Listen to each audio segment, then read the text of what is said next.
I guess they let the cleaning crew observe now. Dr. Kenji Tanaka's voice was sharp with condescension, cutting through the high-pitched whine of emergency cooling fans. He was the lead engineer, barely 30 years old, but draped in the self-importance of his MIT pedigree. Before him lay the catastrophic failure. The Project Chronos quantum core, a prototype valued at $50 million, had just locked down, bathing the secure lab in blinking red emergency lights. The failure was baffling. Dr. Elara Vance didn't flinch. She was standing quietly by the containment glass, her simple, comfortable gray cashmere sweater contrasting sharply with the white lab coats and military uniforms. Her dark brown hair, worn in a pragmatic braid, showed no sign of the stress engulfing the room. Tanaka gestured toward Elara with a dismissive sweep of his hand, addressing his team. Seriously, folks, standards. If we're going to bring in consultants, maybe they should have badges, or at least a specialty beyond looking comfortable. Dr. Vance, I assume you're here to observe the emotional toll of the failure, because the technical data is clearly beyond your purview. Tanaka strode over to a diagnostics console, his movements jerky with frustration. The paradox is obvious. The system physically failed, but digitally, it's flawless. He tapped a screen displaying a cascade of green readings. Every sensor reading, thermal, pressure, quantum coherence, reports 100% stability. The model predicts success, yet the core is dead. He turned his focus fully on Elara. This isn't a problem for intuition. This is a level 4 physics failure. We need data validation. He scoffed openly. So, Dr. Vance, let's dispense with the mystery. Before you interfere with the team, what specific academic specialty are you observing for? HR? Investor relations? He made a theatrical show of scanning her plain attire. Because I don't see an MIT badge, or any indication you possess the credentials necessary to understand this project, much less comment on it. Elara's deep blue eyes remained steady, absorbing his scorn without reaction. Her expression, framed by her dark brown braid, was one of patience, not submission. Elara ignored the screens filled with their flawless digital lies. Instead, she took a slow, deliberate step closer to the core's containment vessel, her deep blue eyes moving methodically over the cold metal surface. She knelt slightly, her gaze focusing on a specific spot just above the main heat sink. The structure isn't stable, Elara stated, her voice quiet, but carrying clearly in the tense silence. She pointed a finger, a strong, capable hand, at a nearly invisible flaw. Look closely, Dr. Tanaka. There is a hairline scratch on the containment alloy, originating from that upper weld joint. Tanaka, bristling, rushed forward and leaned over the vessel. He squinted at the spot. A scratch? Ms. Vance, our acoustic stress sensors, which are calibrated to the picometer, show 0 structural deviation. That is a cosmetic flaw, a manufacturing dust speck, perhaps. He straightened, tossing a look of utter dismissal at his colleagues. You are relying on visual noise. I rely on verifiable data. If the sensors say the integrity is flawless, it is flawless. He was already turning back to his terminal, dismissing her observation as irrelevant to his complex models. Tanaka whirled back around, his face flushed with professional offense. Elara's calm focus felt like a direct threat to his hard-earned academic authority. Enough. This is not a workshop, Ms. Vance. We are discussing highly classified hardware. Since your supposed MIT credentials aren't visible, let's address the necessary formalities. He crossed his arms, his voice becoming sharp and proprietary. You are interfering with a critical, restricted project. I need to see your working credentials, your military or defense clearance level, and the unit that sponsored your presence here. If you cannot produce proper documentation immediately to justify your unauthorized technical interference, I will be forced to call security. His challenge hung heavy in the high-security environment. He was demanding to know her official military pedigree, convinced that this woman in a cashmere sweater had no right to question his analysis or his sensors. Elara ignored the verbal threat. Her deep blue eyes narrowed, focusing again on the hairline scratch on the containment vessel. She was no longer looking at the present, but at the past. The sterile lab vanished, replaced by the crushing heat and chaos of a remote desert landing zone. The air screamed with the sound of shredded metal and the smell of burning oil. She remembered seeing a terrifyingly similar hairline flaw on the chassis of her classified aircraft right before the landing gear catastrophically failed. She didn't have sensors then. She only had her eyes and 3 seconds of warning. That failure cost her 2 broken ribs and a severe concussion. Her hand instinctively rose, her fingers tracing the thin scar over her left eyebrow. It was a permanent mark left by that specific failure, a physical receipt for a lesson that no sensor array could teach. Her diagnosis was confirmed, etched not in code, but in tissue and bone. The crack wasn't cosmetic. It indicated a high-frequency fatigue point the digital monitors were missing. Elara looked past the arrogant engineer and the flawed sensor readings. She knew precisely what was about to happen. "The structural fatigue is propagating, Dr. Tanaka," she announced, her voice quiet and clinical. "The hairline crack will cause a resonance spike when the core attempts to stabilize the current flux. Your acoustic sensors won't read it because the failure is mechanical, not electrical. Here is your warning. Thermal regulator number 3 will seize within 60 seconds. Tanaka scoffed, ready to dismiss her as a raving lunatic, but the precision of her prediction silenced him. Elara didn't wait for his reply. She reached into her slacks, pulled out a secure satellite phone, and dialed a number. She looked directly at Tanaka, making her breach of protocol a deliberate, calm act of authority. "I am going to bypass your chain of command, Lieutenant. I recommend you use the next 30 seconds to secure the perimeter." The phone connected instantly. "General Hayes, this is Elara. We have a containment integrity issue on Chronos. It is critical. I need you on the floor now." Elara's voice was the last sound before the crisis truly hit. Just as she finished her sentence, a loud pop echoed from the containment vessel. A plume of vapor hissed out from the casing, and the digital readout for thermal regulator number 3 on Tanaka's monitor, the very sensor she had predicted would fail, flickered violently before settling on a cold, permanent 0.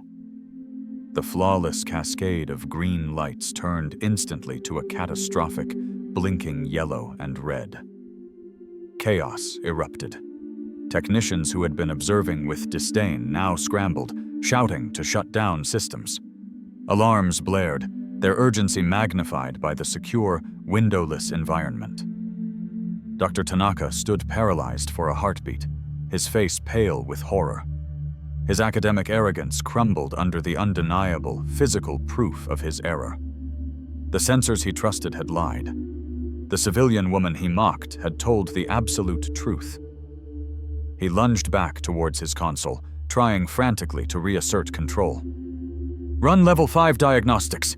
Check the thermal core integrity," he yelled, attempting to use the digital systems that had just failed him to solve the very problem they had hidden. The blaring alarms in the lab were instantly overshadowed by the sound of military authority. The main door burst inward as General Hayes, a lean, imposing figure wearing 3 stars and the unyielding posture of old-school command, stormed into the secure facility. He walked with swift, ground-eating strides, his eyes, cold and professional, cutting straight through the chaos. He ignored the stunned Dr. Tanaka, who was still desperately clutching his diagnostic equipment, and bypassed the scrambling technicians. General Hayes halted directly before Dr. Elara Vance, his expression demanding an explanation only from her. "Dr. Vance," the general said, his voice clipped and severe, overriding the noise. "Report. What is the status of the Chronos core? I want the unfiltered assessment now." Dr. Tanaka, regaining his composure slightly, tried to reassert control over the shattered room.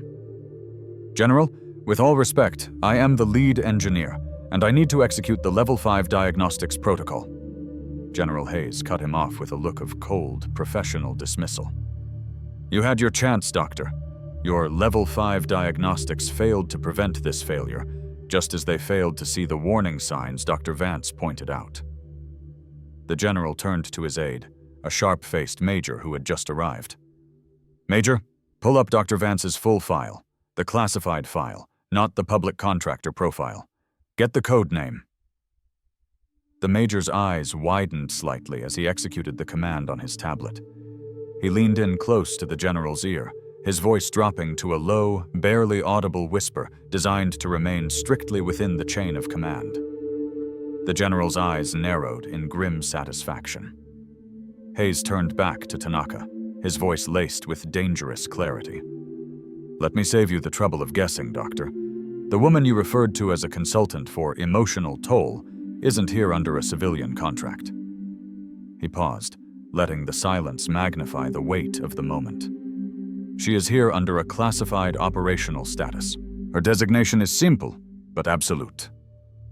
The major stepped forward and stated the code name for the entire room to hear. "Valkyrie." General Hayes stepped forward, his posture commanding attention. "Let me educate you on the credentials you failed to verify, Dr. Tanaka." The general announced Elara's true status for the benefit of the entire stunned room. Dr. Vance is a former Tier 1 Special Operations pilot, decorated with the Distinguished Service Medal for actions in a classified theater. Her physical expertise is unmatched because she is the only human being alive who has successfully flown and landed the Aurora X-17. He let the implication of the classified aircraft sink in. "We didn't hire her for an academic degree from MIT, Doctor. We hired her because the Aurora X-17 had the exact same resonant structural failure pattern as this core. She was the one who survived it, and she was the one who diagnosed it mid-flight when every sensor onboard screamed that the chassis was stable." The general concluded, his voice low and dangerous. "She wasn't brought in for her academic knowledge. She was brought in for her physical, combat-honed experience. Technology solves the known problems. Experience saves you from the unknown ones." General Hayes turned to Dr. Tanaka, who stood paralyzed by the weight of the revelation. "Dr. Tanaka, you are officially standing down from lead command on Project Chronos. You will report immediately to Dr. Vance. You will take all orders from her, without question or delay." The general delivered the final, devastating lesson to the entire room, his voice returning to a controlled, instructional cadence. "Look around you. This system is governed by the arrogance of its design. It tells us what we programmed it to know." He pointed emphatically at Elara. "Dr. Vance is the perfect lesson. Your instruments failed because they were designed to detect electrical anomalies. She succeeded because she was trained to detect physical anomalies under extreme G-force and enemy fire. Technology solves the known problems. Experience saves you from the unknown ones. Your failure was not technical. It was a failure of humility and judgment." Elara stepped forward, instantly claiming command of the broken system.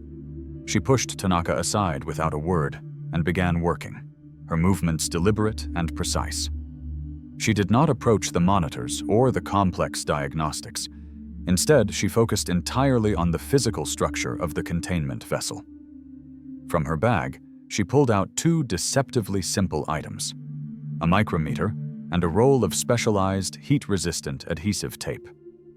Using the micrometer, she took a series of meticulous, almost surgical measurements around the hairline scratch, relying on tactile feedback rather than sensor readouts. She then cleaned the area of the flaw and, with painstaking care, applied the specialized tape in a tension-reinforcing pattern. She was manually stabilizing the resonant point that the quantum models could not detect. The engineers watched in stunned silence as she addressed the multi-million-dollar failure with field repairs. Within moments of the tape being applied and a key manual override engaged, the frantic yellow and red alarms ceased. The system instantly stabilized. The digital readouts, which had previously lied, now truthfully reported that coherence was restored. The complex problem had been solved not with code, but with physics and a steady hand. Weeks passed. Project Chronos was stabilized, its structural flaw permanently corrected, and the lab returned to the high-frequency hum of routine operations. Dr. Tanaka, visibly humbled and wiser, found Dr. Elara Vance leaving the facility one evening. His arrogance was entirely gone, replaced by a deep and uncomfortable humility. He approached her, his lab coat crisp, but his posture tentative. "Dr. Vance," he began, his voice low and strained. I needed to find you. There is no academic theorem or diagnostic report that can excuse my arrogance. I dismissed your expertise based on my own prejudice and my blind faith in sensors." He looked directly at her, his expression earnest. "I am profoundly sorry. You saved not only the core, but potentially my entire career. I was wrong. I let my pedigree overshadow my judgment." Elara accepted his apology with a brief, steady gaze. "Accepted, Dr. Tanaka. The most valuable degree you will ever earn is humility. Now you can get back to work." She offered him a slight smile, a promise of mentorship planted in the hard soil of his failure. She turned to leave the secure annex. As she reached the exit, her encrypted government phone buzzed, a specialized notification tone designed to cut through any background noise. Elara checked the screen. The message was from an unlisted, secure channel. The text was terse and professional. "Valkyrie, Priority 1. The Ares project has locked. We need physical assessment, 0400 hours. Go bag status, active." She paused, confirming her permanent, essential role as the nation's secret troubleshooter, the one who flies in when the flawless digital world breaks down. She typed a single, professional confirmation. Looking out into the night, she pulled her simple gray cashmere sweater tighter.